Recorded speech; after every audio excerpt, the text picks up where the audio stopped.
ശ്രീമന്നാരായണീയം ദശകം 23 ദക്ഷചരിതവും ചിത്രകേതൂപാഖ്യാനവും. ശ്ലോകം 1. അഗജാനന പത്മാർക്കം ഗജാനനമഹർനിശം അനേകദം തം ഭക്താനാം ഏകദന്തമുപാസ്മഹേ. സരസ്വതി നമസ്തുഭ്യം വരദേ ജ്ഞാനരൂപിണി വിദ്യാരംഭം കരിഷ്യാമി സിദ്ധിർഭവതു മേ സദാ. ഗുരുർബ്രഹ്മാ ഗുരുർവിഷ്ണുർഗുരുർദേവോ മഹേശ്വര ഗുരുഃ സാക്ഷാത് പരം ബ്രഹ്മ തസ്മൈ ശ്രീ ഗുരവേ നമഃ. ഓം നമോ ഭഗവതേ വാസുദേവായ. പ്രാചേതസസ്തു ഭഗവന്നപരോഹി ദക്ഷ ത്വത്സേവനം വ്യഥിത സർഗവിവൃദ്ധികാമ. ആവിർബഭൂവിധ തദാലസദഷ്ടബാഹു തസ്മൈ വരം ദദിത താം ച വധൂമസിഗ്നീം.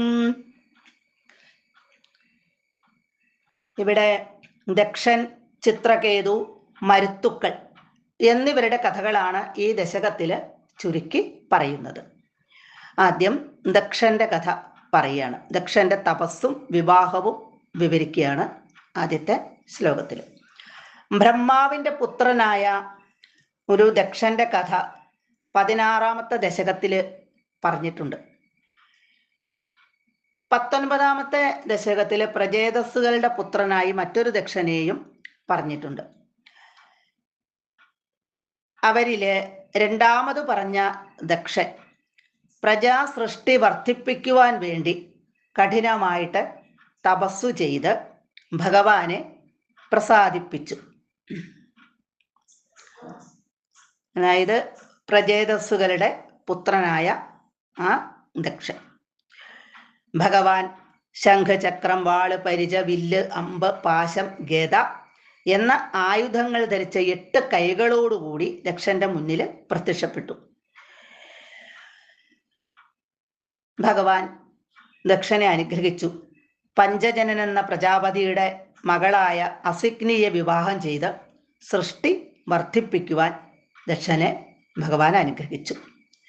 ഭാഗവതം 6-ാമത്തെ സ്കന്ധത്തില് 4-ാമത്തെ അധ്യായമാണ് ഈ ശ്ലോകത്തില് വളരെ ചുരുക്കി പറയുന്നത്.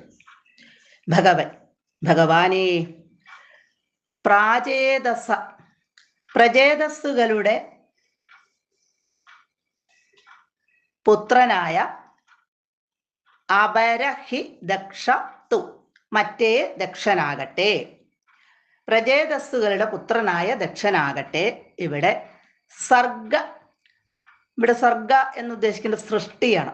സർഗ വിവൃദ്ധികാമ, വർദ്ധിപ്പിക്കുവാൻ വേണ്ടി, സൃഷ്ടി വർദ്ധിപ്പിക്കുവാൻ വേണ്ടി ത്വത് സേവനം വ്യഥിത, ത്വത് നിന്തിരുവടിയെ, സേവനം വ്യഥിത ഭജിച്ചു, ഭഗവാനെ ഭജിച്ചു, തപസ് ചെയ്തു.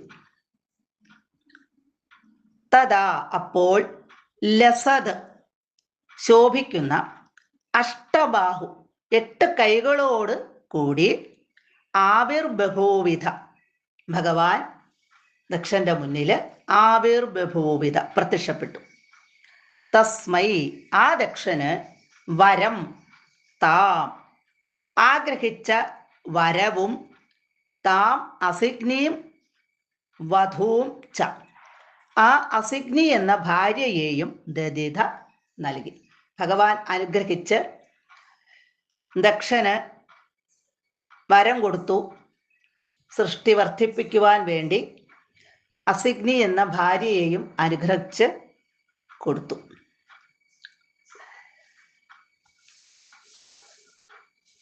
സർവത്ര ഗോവിന്ദ നാമ സങ്കീർത്തനം. ഗോവിന്ദ ഗോവിന്ദ.